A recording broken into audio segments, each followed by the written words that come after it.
అందరికీ నమస్తే। ఈ వీడియోలో వచ్చేసి ఇంటర్మీడియట్ సెకండ్ ఇయర్ ఇంగ్లీష్ 2025 కి సంబంధించి గెస్ క్వశ్చన్స్ అలాగే ఎలా చదివితే మీరు ఈజీగా పాస్ అవుతారు, అలాగే 99 మార్క్స్ అంటే 95 96 ఇలా 95+ మార్క్స్ తెచ్చుకునే వాళ్ళు ఎలా రాయాలి అన్ని విషయాలు ఈ వీడియోలో డిస్కస్ చేసుకుందాం। ఆల్రెడీ నేను first year English guess questions video అయితే అప్లోడ్ చేసినాను। దానికి నేను జస్ట్ 100 లైక్స్ టార్గెట్ ఇస్తే 700 లైక్స్ అయితే వచ్చినాయి। నాకైతే చాలా చాలా హ్యాపీగా ఉంది। సరే చూద్దాం ఈ వీడియోకి కూడా ఎన్ని లైక్స్ వస్తాయో చూద్దాం। ఎందుకంటే మేము వీడియోస్ చేస్తున్నప్పుడు అవి చూస్తూ ఉంటే మాకు లైక్ చేస్తూ ఉంటే మా వీడియోస్ ట్రెండింగ్లోకి వస్తాయి, అప్పుడు మాకు చేయాలన్న ఇంట్రెస్ట్ ఉంటుంది। మేము అనవసరంగా మా ఎఫర్ట్ పెట్టి మీకోసం వీడియోస్ చేస్తూ ఉన్నప్పుడు మీరు చూడకపోతే మేము చేసి కూడా వేస్ట్ కదా। మేమైతే మా 100% ఎఫర్ట్ పెడతాము, అది నేను కావచ్చు సార్ కావచ్చు, మాకు వీలైనంత వరకు మాకు తెలిసిన ఇన్ఫర్మేషన్ తెలియంది కూడా కనుక్కొని మీకోసం అయితే కంపల్సరీగా వీడియోస్ చేస్తూ ఉంటాం। ఖచ్చితంగా వీడియోస్ నచ్చితే తప్పకుండా లైక్ చేయండి, షేర్ చేయండి। ప్రతి అప్డేట్ మనకు ఈ యూట్యూబ్ ఛానల్లోనే ఉంటుంది, అలాగే అనంతపూర్ లెక్చరర్ అని ఇన్స్టాగ్రామ్ పేజ్లో కూడా ఉంటుంది। సరే మనమైతే మ్యాటర్లోకి వెళ్ళిపోదాం। ఇప్పుడు సెకండ్ ఇయర్ ఇంగ్లీష్ కదా ఇది, ఫస్ట్ ఇయర్తో కంపేర్ చేసుకుంటే సెకండ్ ఇయర్ ఇంగ్లీష్ అనేది చాలా చాలా ఈజీ। ఎందుకంటే ఫస్ట్ ఇయర్లో గ్రామర్ పార్ట్, టెన్సెస్ కావచ్చు, వర్బ్స్ కావచ్చు, ఇదంతా ఆర్టికల్స్, ప్రిపోజిషన్స్ ఇవన్నీ గ్రామర్ ఎక్కువ ఉంటుంది, కానీ సెకండ్ ఇయర్లో కొంచెం ఈజీగా ఉంటుంది, అదంతా ఏం అవసరం లేదు మనకు। దీనికి సెకండ్ ఇయర్కి సంబంధించి ఈ లెసన్స్ కావచ్చు, అలాగే దీనికి సంబంధించిన ఏ క్వశ్చన్ ఇచ్చినా ఏ అనోటేషన్ ఇచ్చినా సింగిల్ ఆన్సర్ రాసే వీడియోస్ కావచ్చు మన ఛానల్లో ఆల్రెడీ ఉన్నాయి। అది నేను ప్లేలిస్ట్ ఎండ్ స్క్రీన్స్లో ఇచ్చుంటాను, అలాగే కార్డ్స్లో ఇచ్చుంటాను, కావాల్సిన వాళ్ళు ఒకసారి చెక్ చేసుకోండి। టైం అయితే చాలా తక్కువ ఉంది। మనము క్వశ్చన్ అండ్ ఆన్సర్స్ అలాగే నాన్ డీటెయిల్కి సంబంధించి టెక్స్ట్, దీనికి సంబంధించి గెస్ క్వశ్చన్స్ చూద్దాము। దానికంటే ముందు మీకు తెలుసు కదా ఆల్రెడీ సెక్షన్ ఏకి 40 మార్క్స్, మనం ఆల్రెడీ టైం మేనేజ్మెంట్ గురించి కూడా వీడియోస్ చేస్తున్నాము। ఇది 40 మార్క్స్కి మీకు మొత్తం 3 అవర్స్ కదా, 180 మినిట్స్లో 72 మినిట్స్ ఈ ప్రోజ్ పోయట్రీకి సంబంధించి క్వశ్చన్ అండ్ ఆన్సర్స్, తర్వాత యానటేషన్స్, నాన్ డీటెయిల్కి కలిపి 72 మినిట్స్లో కంప్లీట్ చేసుకొని తర్వాత సెక్షన్ బి ఇక్కడ grammar, section C grammar, section B వచ్చేసి 20 మార్క్స్కి ఉంటుంది, సెక్షన్ సి వచ్చేసి 20 మార్క్స్కి ఉంటుంది। ఇక్కడ సేమ్ టైం అనమాట 72 మినిట్స్। ఇది ఈ 20 మార్క్స్కి 36 మినిట్స్ టైం తీసుకోవాలి। టైం మేనేజ్మెంట్ అనేది చాలా చాలా ఇంపార్టెంట్, ఎందుకంటే మీరు ఇక్కడ క్వశ్చన్ అండ్ ఆన్సర్స్ దగ్గరే స్ట్రక్ అయిపోయినారు అనుకోండి, మెయిన్ మీకు స్కోరింగ్ ఎక్కడ అంటే గ్రామర్ పార్ట్లోనే మెయిన్ స్కోరింగ్ అనమాట। మీకు ఒకవేళ గ్రామర్ ఫస్ట్ రాసిద్దాం తర్వాత క్వశ్చన్ అండ్ ఆన్సర్స్ రాద్దాము అని అనుకుంటే మనం ఆల్రెడీ ఎన్ని పేజెస్ రాయాలి అట్లా ఆ విషయాలు కూడా చెప్పున్నాము। అంటే క్వశ్చన్ అండ్ ఆన్సర్స్ అయితే 1 పేజ్ ఇట్లా కంప్లీట్గా రాసి నెక్స్ట్ ఒక హాఫ్ పేజ్లో అలా రాయండి। ఇవేంటివి ఆనోటేషన్స్ అయితే 1 సైడ్ ఫుల్గా రాస్తే సరిపోతుంది అనమాట। నేను ఆల్రెడీ చెప్పున్నాను మీకు క్వాంటిటీ కంటే క్వాలిటీ ఇంపార్టెంట్, అందుకే చూడండి ఇలా మేము లెసన్స్ చదువుకునేటప్పుడు మీరు 1కి 2 సార్లు అక్కడ ఆథర్ ఎవరు అనేది ఇక్కడ మీకు ఇట్లా కంటెంట్ ఇక్కడ ఏముంది అనే విషయం ఇక్కడ ఇచ్చుంటారు కదా ఫస్ట్ ఇండెక్స్లోనే, అక్కడే లెసన్ నేమ్ దగ్గరనే అక్కడ ఆథర్ గురించి ఇట్లా 1కి 2 సార్లు చూసినప్పుడల్లా చదువుతా ఉన్నారనుకో ఈజీగా మార్క్స్ స్కోర్ చేసుకోగలుగుతారు। ఎందుకంటే ఈ ఆథర్ పేరు లెసన్ నేమ్ రాసినందుకే 1 మార్క్ ఇస్తారనమాట। మనం చెప్పుకున్నాం కదా ఆల్రెడీ క్వశ్చన్ అండ్ ఆన్సర్స్లో అయితే అబౌట్ ది ఆథర్ రాసి ఏ లెసన్ నుంచి వచ్చిందో అది రాసినందుకు 1 మార్క్ ఇస్తారు। తర్వాత మ్యాటర్ ఎక్స్ప్లెనేషన్, తర్వాత కన్క్లూజన్ రాసినందుకు రిమైనింగ్ 3 మార్క్స్ అయితే ఉంటాయన్నమాట। ఈ యానటేషన్స్కి వచ్చినట్లయితే reference, context, explanation, general relevance. Reference అంటే ఏంది, ఇదే ఏ లెసన్ నుంచి ఇచ్చినారు అది మీరు గుర్తుపట్టగలిగితే అక్కడ మీకు 1 మార్క్స్ వస్తుంది అనమాట రెఫరెన్స్। కాంటెక్స్ట్ అంటే అది ఏ సందర్భంలో జరిగింది అనే విషయం। తర్వాత ఎక్స్ప్లెనేషన్ అంటే దానికి సంబంధించిన ఎక్స్ప్లెనేషన్, జనరల్ రిలవెన్స్ అనేది కన్క్లూజన్ లాగా అనమాట। ప్రతి యానటేషన్స్ కి ఒకే రెఫరెన్స్ తర్వాత ఒకే జనరల్ రిలవెన్స్ కూడా రాసేయచ్చు, కాంటెక్స్ట్ ఎక్స్ప్లెనేషన్ అనేది చేంజ్ అవుతుంది అనమాట। ఇది క్వశ్చన్ అండ్ ఆన్సర్స్ కి సంబంధించి। గెస్ క్వశ్చన్స్ అయితే మనం లాస్ట్ లో చూద్దాం। ఇప్పుడు చూడండి ఫస్ట్ మీరు నేనేం చెప్పినాను, గ్రామర్ మెయిన్ స్కోరింగ్ అని చెప్పినాను కదా, జస్ట్ పాస్ అయ్యే వాళ్ళకి ఇప్పుడు ఏ రోమన్స్ కంపల్సరీ అటెంప్ట్ చేయాలనేది నేను చెప్తాను చూడండి. మీకు 99లో 95+ తెచ్చుకున్న వాళ్ళు ఆటోమేటిక్గా అన్ని చదువుతారు కాబట్టి వాళ్ళకి ఇదే చదవండి అది చదవండి అని నేను చెప్పడం లేదు. ఫస్ట్ చూడండి, మీరు కంపల్సరీగా రాయాల్సింది ఏంటంటే కాంప్రహెన్షన్. ఎందుకంటే మీకు పేరా ఇచ్చేసి ఒకటి నోన్ ప్యాసేజ్ ఒకటి అన్నోన్ ప్యాసేజ్ కదా, అక్కడే మ్యాటర్ ఉంటుంది. మీకు ఈజీగా 10 మార్క్స్ అనేది వస్తాయి. ఇది ఎవ్వరు కూడా లీవ్ చేయొద్దు. ఒకవేళ ఎక్స్ట్రా క్వశ్చన్ అట్లా ఉంటే కూడా దానికి కూడా ఆన్సర్ రాయండి. అంటే 6 క్వశ్చన్స్ ఇచ్చి 5 రాయమంటే కూడా అన్ని క్వశ్చన్స్కి అటెంప్ట్ చేయండి. తర్వాత లాంగ్వేజ్ ఆఫ్ అడ్వర్టైజ్మెంట్స్. అడ్వర్టైజ్మెంట్ మీకు అక్కడే వాళ్ళు మ్యాటర్ ఇచ్చింటారు, దాన్ని చూసి ఆన్సర్ చేయడం. ఈ సెక్షన్ బి అనేది చాలా చాలా ఇంపార్టెంట్. మీకు ఈజీగా 20 మార్క్స్ అయితే వస్తాయి. ఇంకా మీరు జస్ట్ పాస్ కావడానికి ఇంకెన్ని మార్క్స్ కావాలంటే జస్ట్ 15 మార్క్స్ మాత్రమే. ఇది ఎవ్వరూ వదిలిపెట్టద్దు. తర్వాత interpretation of non verbal information. చూడండి, ఇలాగ పై చార్ట్స్ కానీ బార్ డయాగ్రామ్ కానీ నాన్ వర్బల్ ఇన్ఫర్మేషన్ అంటే ఇలా ట్రీ డయాగ్రామ్స్ కానీ ఇచ్చేసి మీకు ఇక్కడే ఉంటుంది. క్వశ్చన్స్ అడుగుతారు, దీన్ని చూసి ఇక్కడ ఆన్సర్ రాయడమే కదా. అందుకనే నేను సెక్షన్ బి అస్సలు వదిలిపెట్టద్దండి అని చెప్తున్నా. ఈ అడ్వర్టైజ్మెంట్స్ అయితే ఇలా ఇచ్చుంటారనమాట. మీకు క్వశ్చన్ పేపర్లో అంటే టెక్స్ట్ బుక్లో ఏవైతే ఉన్నాయో ఆల్మోస్ట్ ఆల్ అవే వస్తాయి. ఒక్కొక్కసారి out of the me text book నుంచి కూడా రావచ్చు. ఎందుకంటే సేమ్ మోడల్ నుంచి ఇస్తారు కాబట్టి మోడల్ అయితే అదే ఉంటుంది, ఎక్కడికి పోదు. సో ఇక్కడ మీకు 20 మార్క్స్ కంప్లీట్ అయిపోయినాయి. నెక్స్ట్ దీనిలలో ఏంటంటే కంపల్సరీగా మీరు అటెంప్ట్ చేయాల్సింది లెటర్ రైటింగ్. లెటర్ రైటింగ్ కూడా 5 మార్క్స్ ఈజీగా తెచ్చుకోవచ్చు. దీంట్లో 2 రకాలు ఉంటాయి, ఫార్మల్, ఇన్ఫార్మల్.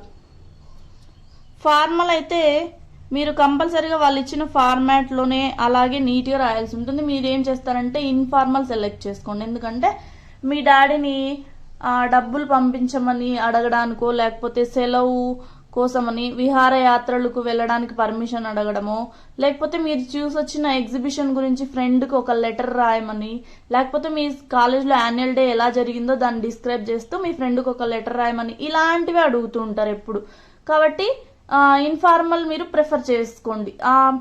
డేటు, టైము, ఎలా గ్రీట్ చేయాలి, ఇది ఫార్మాట్ ఉంటుంది కదా, అది కంపల్సరీ అలాగే రాయండి. ఈజీగా మీకు మార్క్స్ వస్తాయి. ఒకవేళ ఏదైనా చిన్న చిన్న మిస్టేక్స్ ఉంటే ½ మార్క్ లేదా 1 మార్క్ అట్లా తీసేయచ్చు. కానీ నేను చెప్పేది జస్ట్ పాస్ అయ్యే వాళ్ళ గురించి కాబట్టి ఇది కంపల్సరీగా అటెంప్ట్ చేయండి. తర్వాత డిస్క్రైబింగ్ ఏ ప్రాసెస్. నేను మన దాంట్లో వీడియోస్ పెట్టున్నాను చూడండి ఒకసారి. ఎక్కువగా ఏమేమి అడుగుతుంటారంటే how to make a tea, తర్వాత how to withdraw money from ATM, ఇప్పుడు ప్రెసెంట్ ట్రెండింగ్లో ఉన్నవి. తర్వాత వచ్చేసి how to make a vegetable rice అని. ఇట్లా మీకు డైలీ డే టు డే లైఫ్లో ఏవైతే జరుగుతుంటాయో దాన్ని డిస్క్రైబ్ చేస్తూ రాయడం అనమాట. అంటే మీరు సొంత మాటల్లో మీకు వచ్చిన విధంగా రాయండి. కాకపోతే స్పెల్లింగ్ మిస్టేక్స్ అనేది రాయకుండా చూసుకోండి, అది మీకు యూజ్ అవుతుంది. ఎందుకంటే స్పెల్లింగ్ మిస్టేక్స్ కూడా మార్క్స్ లెస్ చేస్తారనమాట. ఇదొకటి. నేను చెప్తున్నవన్నీ మీరు అటెంప్ట్ చేసిన వెంటనే ఫుల్కి ఫుల్ మార్క్స్ వస్తాయని కాదు, నేను చెప్తాను అది కూడాను. తర్వాత డిస్క్రైబింగ్ ప్రాసెస్ అయిపోయిన తర్వాత కరికులం విటాయే. మన దాంట్లో ఆల్రెడీ చెప్పున్నాం చూడండి, ఎక్కువ సార్లు కరికులం విటాయే అడుగుతుంటారు, కొన్ని సార్లు రెజ్యూమ్ కూడా అడగచ్చు. దీనికి దానికి ప్రోఫార్మా అనేది డిఫరెన్స్ ఉంటుంది, అది చూసుకోండి. అక్కడ ఇన్ఫర్మేషన్ కూడా వాళ్ళే ఇచ్చుంటారు కాబట్టి ఫర్ ఎగ్జాంపుల్ మీరు ఇంగ్లీష్ లెక్చరర్ జాబ్కి ట్రై చేస్తున్నారు అనుకోండి, మీరు ఎలా రెజ్యూమ్ ప్రిపేర్ చేస్తారు లేదా ఎలాగ CV ప్రిపేర్ చేస్తారు అని ఇచ్చుంటారు. దానికి సంబంధించిన డీటెయిల్స్ కూడా అక్కడే ఇచ్చింటారు అనమాట. అంటే ఇన్స్టిట్యూట్ నేము, మీ పర్సనల్ డీటెయిల్స్ ఎలా ఫిల్ చేయాలి అది. ఆ వీడియోస్ అన్ని ప్లేలిస్ట్లో ఉన్నాయి, నేను మీకు ఇస్తాను, ఒక్కసారి చూడండి. మీరు ఎగ్జామ్ ముందు చూసినా సరే మీరు అటెంప్ట్ చేయగలరు. సో ఇది కూడా. తర్వాత కంప్లీటింగ్ ఏ ఫామ్.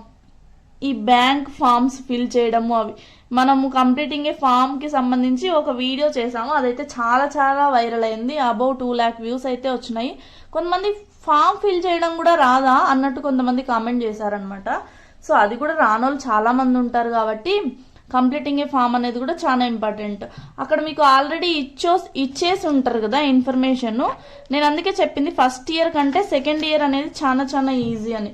చూడండి, ఇక్కడ మీకు ఇచ్చింటారు డీటెయిల్స్, దీంట్లో ఇవి ఫిల్ చేసి రాయడమే మీరు చూసుకొని. 1 2 3 4 ఇలా ఇచ్చింటారు కదా, ఆ బ్లాంక్స్ లో రాయడం అనమాట. సో ఇది కూడా ఈజీనే కదా. ఇప్పటికి ఎన్ని అయిపోయినాయి? 4 అయిపోయినాయి. తర్వాత కన్వర్జేషన్ ప్రాక్టీస్. మీరు ఏదో ఒక హోటల్కి వెళ్ళినారు, వాళ్ళతో ఎలా కన్వర్జేషన్ చేస్తారు, లేదంటే మీరు కొత్త ప్లేస్కి వెళ్ళినారు, వాళ్ళని రూట్ ఎలా అడుగుతారు, ఇలాంటివి ఇస్తారనమాట. మీకు వచ్చిన విధంగా రాయండి. నేను చెప్పేది ఏంటంటే ఏ రోమన్ కూడా ఏ బిట్ కూడా అస్సలు వదిలేయద్దు, క్వశ్చన్స్ కూడా ఏది వదిలేయద్దు. ఇన్ కేసు ఏదైనా వాళ్ళు తప్పించినా మీకు మార్క్స్ యాడ్ అవుతాయి. ఒక్కొక్కసారి అన్నిసార్లు ఇలా జరుగుతుందని నేను చెప్పాను, కానీ దిద్దేటప్పుడు కొంచెం పేపర్ ఫిల్ ఎక్కువ ఉన్నప్పుడు ఒక్కొక్కసారి ఆత్రంలో దిద్దేసి మీకు మార్క్స్ ఈజీగా వచ్చే ఛాన్సెస్ కూడా ఉంటాయి. సరేనా? తర్వాత నోట్ మేకింగ్ గురించి కూడా నేను వీడియోలో చెప్పున్నాను. వాళ్ళు మ్యాటర్ ఇస్తారు కదా, ఇచ్చినట్టు మళ్ళీ అలా ఎత్తి రాయకోకుండా దానికి సంబంధించి heading, sub heading, points wise కుదిరితే ఖచ్చితంగా పాయింట్స్ వైజ్ రాసుకోండి, యూస్ఫుల్ ఉంటుంది. దానికి సరైన కన్క్లూజన్ అలా ఇస్తే బెటర్. వొకాబులరీ అంటే మీనింగ్స్ అనమాట. మ్యాచింగ్. మీకు ఒకవేళ లెసన్స్ వినేటప్పుడు దానికి సంబంధించి వర్డ్స్ కి మీనింగ్స్ తెలిస్తే మ్యాచ్ చేయండి. ఒకవేళ రాకపోయినా అటెంప్ట్ చేయండి, ఏదైనా ఒకటి రైట్ అయ్యేకి ఛాన్స్ ఉంటుంది. మీనింగ్స్ అంటే మీరు డే టు డే యూజ్ చేసే వర్డ్స్ లో మీనింగ్స్ కొంతవరకు తెలుసుంటాయి కాబట్టి అటెంప్ట్ చేయండి, వదలొద్దు. తర్వాత వర్డ్ స్ట్రెస్ అనేది ఎక్కడ మీరు వర్డ్ ప్రొనౌన్స్ చేసేటప్పుడు స్ట్రెస్ మార్క్ ఎక్కడ ఇస్తారనేది, వర్డ్ స్ట్రెస్ గురించి మీరు చదువుకున్నట్లయితే ఖచ్చితంగా అటెంప్ట్ చేయండి. మెయిన్గా ఏంటంటే ఇక్కడ 20 మార్క్స్కి ఇక్కడ వచ్చేసి లెటర్ రైటింగ్ ఒకటి, డిస్క్రైబింగ్ ఏ ప్రాసెస్ ఒకటి. మీకు రాకుంటే వదిలేయచ్చు ఈ 2. ఈ మిగిలినవన్నీ కూడా మీరు కంపల్సరీగా రాయండి. అంటే ఇక్కడ 30 మార్క్స్కి ఇక్కడ 20 మార్క్స్కి 50 మార్క్స్ అటెంప్ట్ చేస్తే మీరు ఈజీగా 25 to 30 మార్క్స్ తెచ్చుకోలేరా? ఈజీగా తెచ్చుకుంటారు కదా. ఇంకా నెక్స్ట్ ఈ క్వశ్చన్స్ ఉన్నాయి కదా ఆల్రెడీ, ప్రోజ్, పోయట్రీ, దీనికి సంబంధించి. ఇప్పుడు మనం గెస్ క్వశ్చన్స్ లోకి ఎంటర్ అయిపోదాం. నాన్ డీటెయిల్ నుంచి ఏ క్వశ్చన్స్ చదవాలో చెప్తాను, వినండి. మీరు 3 క్వశ్చన్స్ ఇచ్చి ఒక్క క్వశ్చనే కాబట్టి రాయాల్సిండేది. ఈ 3 క్వశ్చన్స్ కంపల్సరీగా నేర్చుకోండి. మెయిన్గా ఈ క్వశ్చన్ నేర్చుకోండి. Right the character sketch of A Tom sir. ఈ క్వశ్చన్ కంపల్సరీగా ఉంటుంది. ఫస్ట్ ఈ క్వశ్చన్ నేర్చుకోండి, తర్వాత ఈ క్వశ్చన్స్ కూడా ప్రిపేర్ అవ్వండి. ఈ 3లో ఒక్కటి రాయాలి కాబట్టి చాయిస్కి వదిలేసి రిమైనింగ్ మీరు రాసుకోవచ్చు అనమాట. ఇవి నాన్ డీటెయిల్కి సంబంధించి ఈ 3 క్వశ్చన్స్. మీకు ఇంకా మేము చదువుకునే ఓపిక ఉంది, ఒకసారి మేము కూడా ఇంకా కొన్ని చూసుకోగలుగుతామంటే కనుక ఈ క్వశ్చన్ చూడండి. ఈ క్యారెక్టర్స్ ఇచ్చేసి ఒక్కొక్క క్యారెక్టర్ గురించి జస్ట్ 5 సెంటెన్సెస్ రాయమని అడుగుతూ ఉంటారు. అది ఇవి చాలు నాన్ డీటెయిల్కి సంబంధించి. ఇప్పుడు ప్రోజ్ పోయట్రీ నుంచి చూద్దాం. మీకు ప్రోజ్లో 5, పోయట్రీలో 5 ఉన్నాయి కదా. ఏవైనా 3 నేర్చుకుంటే చాలు, ఈజీగా పాస్ అయిపోతారు. మీరు చాయిస్ వదిలేసుకొని రాయొచ్చు. కాబట్టి నేను జస్ట్ 3 లెసన్స్కి మాత్రమే చెప్తాను గెస్ క్వశ్చన్స్. ఇక్కడ క్వశ్చన్ అండ్ ఆన్సర్స్ వచ్చేసి 4 ఉన్నాయి. దీంట్లో వచ్చేసి ఫస్ట్ది నేను టిక్ పెడుతున్నాను కదా, చూసుకోండి. ఫస్ట్ది, తర్వాత ఈ థర్డ్ చూసుకోండి. క్వశ్చన్ అనేది జూమ్ చేస్తాను, చూసుకోండి ఒకసారి. ఇది తర్వాత యానటేషన్స్ వచ్చేసి 4 ఉన్నాయి. ఫస్ట్ దీని తర్వాత ఈ 4th చూసుకోండి. మనం ఇక్కడ సింగిల్ ఆన్సర్ ఫర్ క్వశ్చన్స్, యానటేషన్స్ ఇవన్నీ చెప్పినాం కదా, ఆల్రెడీ వీడియోస్ ఉన్నాయి చూడండి. నేను జస్ట్ మీకు క్వశ్చన్ అండ్ ఇవి యానటేషన్స్ ఇవి మాత్రం చెప్తున్నాను. నెక్స్ట్ సెకండ్ వచ్చేసి ద సీక్రెట్ ఆఫ్ వర్క్. దీంట్లో వచ్చేసి క్వశ్చన్స్ 4 ఉన్నాయి. దీంట్లో ఫస్ట్ దీను, తర్వాత థర్డ్ చూసుకోండి. నెక్స్ట్ వచ్చేసి యానటేషన్స్ 4 ఉన్నాయి. దీంట్లో ఫస్ట్ది, 4th చూసుకోండి. నెక్స్ట్ థర్డ్ది జేసీ బోస్. దీంట్లో నుంచి సెకండ్ క్వశ్చన్, తర్వాత 4th క్వశ్చన్ చూసుకోండి. యానటేషన్స్ వచ్చేసి 4 ఉన్నాయి ఇక్కడ. దీంట్లో వచ్చేసి ఫస్ట్ది, సెకండ్ది చూసుకోండి యానటేషన్స్. ఇక్కడ మీరు పోయట్రీ నుంచి చూసుకున్నట్లయితే on his having arrived at the age of 23 అని ఉంది కదా. దీంట్లో క్వశ్చన్ అండ్ ఆన్సర్స్ 2 మాత్రమే ఉన్నాయి. సో మీరు 2 చదువుకుంటే బెటరు. లేదు మేము కష్టం అని అనుకుంటే ఈ సెకండ్ క్వశ్చన్ చూసుకోండి. కాకపోతే మీరు స్టోరీ లాగా చదువుకున్నట్లయితే ఏ క్వశ్చన్ ఇచ్చినా ఒకటే ఆన్సర్ అనేది రాయొచ్చు అనమాట. ఎందుకంటే ఈ లెసన్ నేమ్ మారదు, ఆథర్ మారదు, జస్ట్ మ్యాటర్ మారుతుంది అంతే కొంచెము. కన్క్లూజన్ సేమ్ గా ఉంటుంది కదా ఎప్పుడు. తర్వాత యానటేషన్స్ వచ్చేసి ఇక్కడ 4 ఉన్నాయి. మీరు వచ్చేసి ఈ సెకండ్ది తర్వాత ఈ థర్డ్ది చూసుకోండి. నెక్స్ట్ పోయిటరీలో సెకండ్ది ద టేబుల్స్ టర్న్డ్. దీంట్లో క్వశ్చన్ అండ్ ఆన్సర్స్ 2 ఉన్నాయి. మీరైతే మెయిన్గా ఫస్ట్ చూసుకోండి. నేను చెప్పినట్టు స్టోరీ లాగా చదువుకుంటే ఏ క్వశ్చన్ ఇచ్చినా ఒకటే ఆన్సర్ రాసేయచ్చు. క్వశ్చన్ అనేది కంపల్సరీగా ఐడెంటిఫై చేయండి ఏ దాని నుంచి ఇచ్చినారనేది. సో ఈ ఫస్ట్ది. తర్వాత యానటేషన్స్ వచ్చేసి 4 ఉన్నాయి. మీరు ఫస్ట్ది తర్వాత ఈ 4th చూసుకోండి. ఇది నెక్స్ట్ వచ్చేసి థర్డ్ది ద బిల్డర్స్. దీంట్లో క్వశ్చన్ అండ్ ఆన్సర్స్ 2 ఉన్నాయి. సెకండ్ క్వశ్చన్ నేర్చుకోండి. What is the central idea of the poem the builders. ఏది ఇచ్చినా ఒకటేలాగా రాయాలనుకుంటే నేను చెప్పినట్టు స్టోరీ లాగా చూసుకోండి. ఎందుకంటే మళ్ళీ చెప్తున్నాను, చాలా మంది కన్ఫ్యూజ్ అవుతూ ఉంటారు ఎప్పుడు ఎగ్జామ్లోకి వెళ్ళిన తర్వాత. కాబట్టి కన్ఫ్యూజన్ తో వెళ్ళొద్దు. యానటేషన్స్ అనే ఇక్కడ యానటేషన్స్ ఈ లెసన్ లో 4 ఉన్నాయి. మీరు వచ్చేసి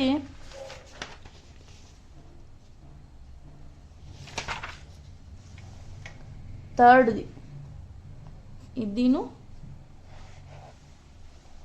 తర్వాత సెకండ్ది ఇవి 2 చూసుకోండి.